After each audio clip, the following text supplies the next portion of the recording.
In the 1990s, you wouldn't believe what sort of reputation Skoda had for delivering very, very average, mundane, poorly built in many cases cars. But in the 1990s, there was a big change, because suddenly they were bought and owned by the larger global Volkswagen group. And that saw Skoda go through a very, very significant change. And by the late 90s, they came up with a really clever marketing strategy to actually take the piss about themselves. And this first generation Fabia, the quote that they used was, "The car is so good you won't believe it's a Skoda." And that reverse psychology in the marketing of this first gen Fabia and also the first gen Octavia worked, because suddenly Skoda had access to the Volkswagen Group parts bin, the same bin that had been used by Audi and Seat as well as Volkswagen itself. And suddenly people started cottoning on. Do you know what? Suddenly Skoda can start building reliable, durable and good to drive cars. And it was this generation, this first generation Fabia, built from 2000 to 2007. But it was till 2003 when we got the hot hatch version, the vRS, the Victor Rally Sport edition, that ran for 4 years and going in at a fierce competitive hot hatch market. Vauxhalls, Fords, the French cars dominating a very, very hot hatch sector. But Skoda wanted to do it different, because instead of using what would have been the go-to 1600 or 2-litre petrol, oh no, Skoda decided to go diesel. And they went with the proven Volkswagen Group 1.9 TDI PD 130. The PD representing 130 brake horsepower. Doesn't seem a great deal, but when you look at 230 pound-foot of torque, suddenly it starts making a compelling case. And this week I'm reviewing my very own first gen Fabia vRS to tell you what I think of this car after owning it for the last 2 months. Welcome to this week's Fast and Fun.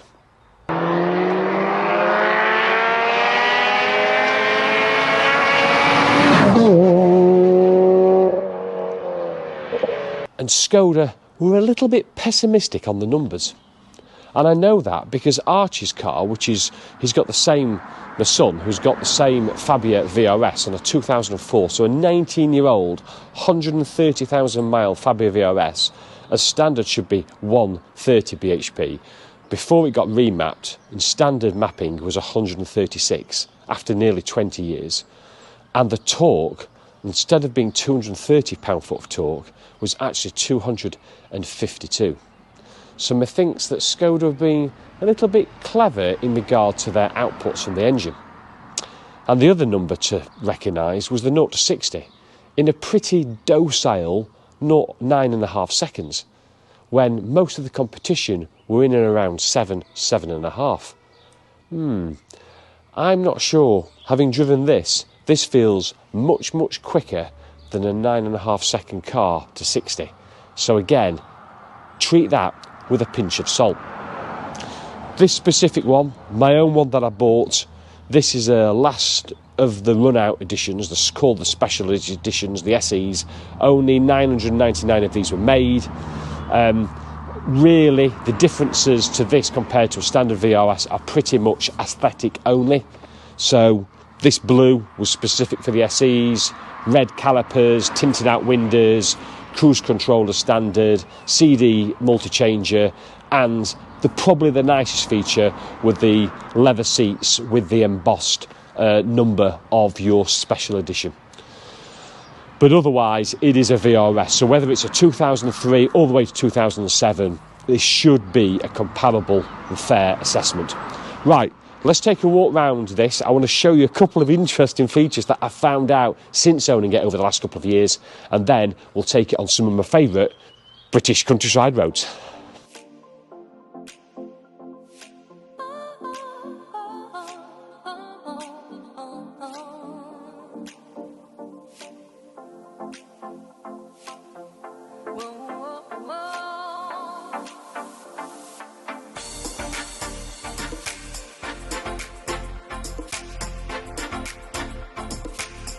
So this car is completely standard. In fact, the only change that's been made is myself, where I've had the silver wheels that come as standard on this reconditioned and did a colour change. And I thought I didn't really like the silver with this blue colour, so decided to get them an anthracite gunmetal colour. And I just think it just brings out the best of the blue as well. So, but other than that, everything else is absolutely standard. The car, when you compare it to something like my Clio 182, 172, 182, really good comparator for me. They both, again, ride on 16-inch alloys, but where the Clio is short, squat, wide, the Fabia's not. The Fabia's still, it's very narrow-bodied. It is narrow when you look at it. The suspension, it's not been lowered. It still looks high. And that's probably something you probably want to consider if you're thinking about doing something with regard to the car's ride qualities. It just looks a little bit too high. It sits a little bit too high. But that's a bit about its stealth as well. That's something that I enjoy with the car, because to most people it just looks like a shitty old Fabia, really. But yeah, there's so much more into it. It's simple. It's got the spoiler at the back, but it's very, very subtle. Everything it does with the Fabia, this is not a shout what it is at all. Very much a stealth car. If you look in the back seats, because it's the SE, all SEs came fully leathered seats. It was an option, so you can hunt down for leather seats. To tell you the truth, it's probably a good thing, because the standard seats on these cars don't wear very well at all. They're sort of a black and white panda looking colour, and I've seen some of them just turn into a grubby, horrible mess. It is a proper 5-door car though, plenty of space in the back, and then at the front you'll see the numbered, embossed numbering there for the seat. Mine's 429 of the 999. And then if I just get in here, largely the wear is okay. My car's done 117,000 miles. There's a few signs here on the infotainment system that's obviously showing its age, but you could really, really quickly and easily replace that.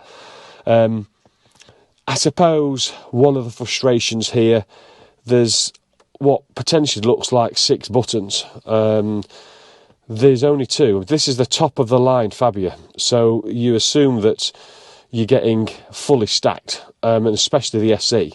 Well, I've got ASR, which is Skoda's traction control, and rear heater wipe, but you sort of do think, what are the other 4 buttons? Are they for the higher end Volkswagen, Audi or Seat cars? The switchgear, it's cheap, it's plastic, it's average, but it's probably what you would expect. Quite a bit of wear on the gear knob, but again, that's probably because of wedding rings and things can scratch that. An interesting feature of the glove box. In the glove box, it's an okay space, but actually I found out last week that although there's a false bottom there, and you can lift that up, there's a secret compartment under the floor, under the base of the normal one. So you've sort of got 2 glove boxes there. Most annoying feature of the car, inside, lack of cup holders. Really, there's one cup holder. It sits between driver and passenger seat. Flipping annoying. There it is. So it's almost impossible to use when you're driving the car.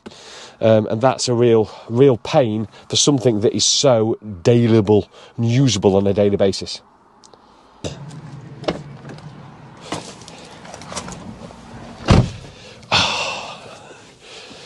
So the driving position isn't too bad. It's got a height adjustment as well, mechanical, but it works fine in. So you get it up and down. So steering wheel goes up and down, doesn't go up, doesn't go backwards and oh, it does actually. Yeah, even I didn't even realise that.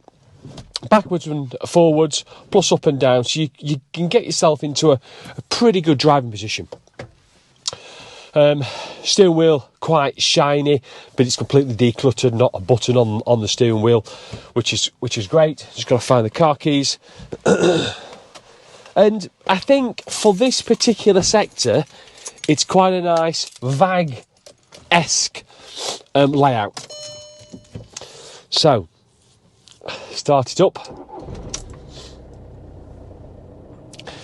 It's not what you expect in a hot hatch. The sort of relatively noisy diesel clatter of the 1.9 PD30 engine. That's the trade-off. The rev counter on the left-hand side, just above 4,500 revs, it goes into the red, and at 5,000 it's redlined. So that's going to take some getting used to out on the roads. So let's take it out and get out of the village and join me on some really good B roads. And let's test this.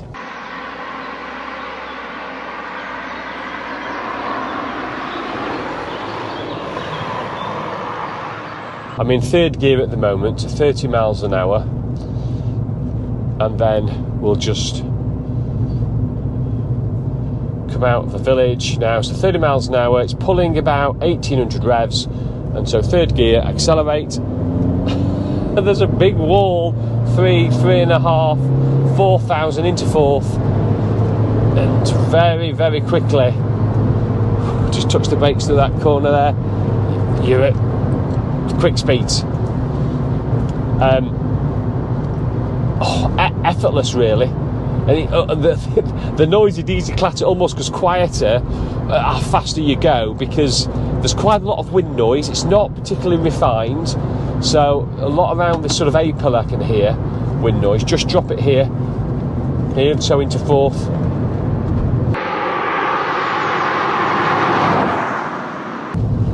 For a car that's, what's mine now, 07, so 16 years old, there's a remarkable amount of refinement though.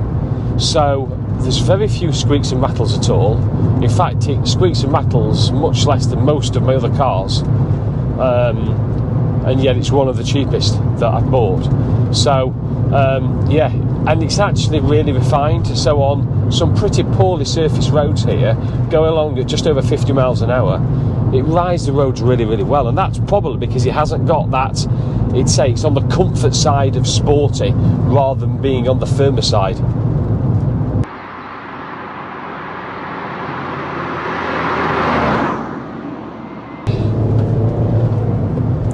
You always find, because it's not worth revving much beyond 4,000 really, you always find you're in a gear higher than normal. So through that tight left-hander there, stayed in third gear. Most hot chassis I'd be in second gear then. And again here, dropping into third, bit of mud on the road. Quite a lot of body roll through the corners, and that's because the suspension's it's more comfort orientated than sport orientated. But the benefit for that, it makes it more usable on a daily basis really. Just flip it into third, and again back on the beginning. This is normally a second gear corner, but I'm taking it in third because you're happy to be down at 1,500, 2,000 RPM over this little crest here. Just touch the brakes, then short shift into fourth.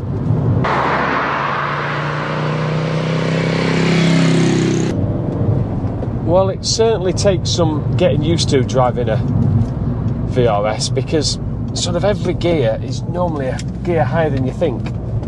So, and the short shifting nature of it, once you get to 4,000, as I say, it's run out of all its torque. In fact, it's probably strongest between 2,000 and 3,500. These twisties here, if you push the car on just that little bit too much, it will understeer without any danger of it. It's just, and the turning's not quite as crisp as I like. It will just understeer. There's quite a lot of body roll. And the other thing that, and it's one of my pet hates, people that have been on the channel before will know, is that leather seats generally don't make good sports seats. And one of the reasons is when you've got cars that are 15, 20 years old with 100,000 miles on the clock, just let me get through this right hand bend here, gripping on tenaciously, and that real punch of that torquey engine, is that the leather seats become really slippy. And what I'm finding is that I'm not held in place, my body's just moving around, I'm sliding from point to point, and that's where actually cloth or Alcantara or whatever offer more grip, more friction for you to hold yourself in place, because there's very little lateral or lumbar support in the seats. And so when you start pushing on, you feel like you're actually holding onto the steering wheel to try to support your body as well. That's it. But it doesn't take you long to start to adjust your driving style. Maybe a gear higher through the corners, and certainly having that 6th gear, something that a lot of its rivals didn't actually have. So that 6th gear makes real sense, as I say, especially if you've got sort of more A roads and motorways as part of your driving of the car. That adds a real benefit and value to the car. Gearbox just a little bit, it feels a little bit sloppy, I suppose. It's not very mechanical, it's not very slick, it's not very appealing really, it's not very enjoyable, the gear stick, it's not great itself.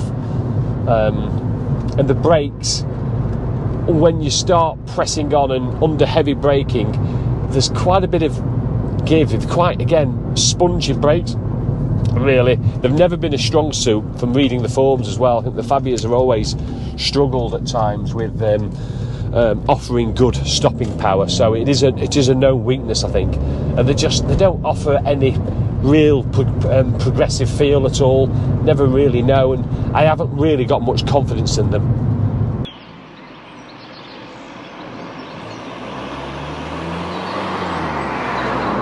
It's that understeer that comes quite early on, much earlier than I would have expected. And if you remove traction control, well, if traction control's on, it's flickering on all the time through some of the hard corners. If you turn it off, you just get lots and lots of understeer. And so what I've found is the best way of driving the Fabia is to get your entry speed down, get the car turned into the corner, so it's quite a slow in and then fast out, and I think of the corner, and use your torque to exit. So, and I think if you really want to push on, that's definitely the best way. Some hot hatches, you can go in at silly speeds, too fast, throw it in, let the chassis work it out, have a whole handful of steering, and it just pulls through. This is not going to do that. So definitely that's slowing fast out is my way of, if you want to make swift progress in a vRS.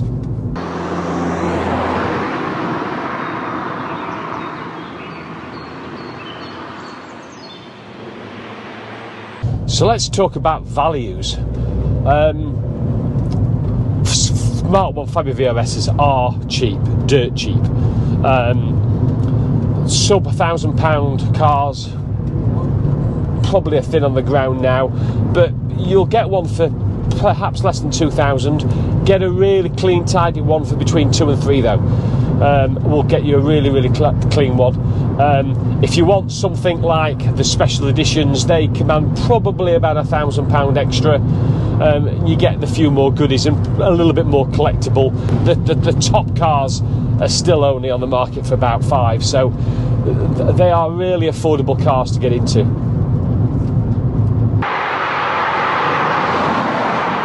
So how do I summarise my first 2 months with the Fabia vRS? Well, if you're after a hot hatch, small hot hatch in its purest sense, something that you can throw down a B road, and it's agile and it's light and it's fizzy and it's direct and it's communicating and it's just a real scream, it might not be the right car for you.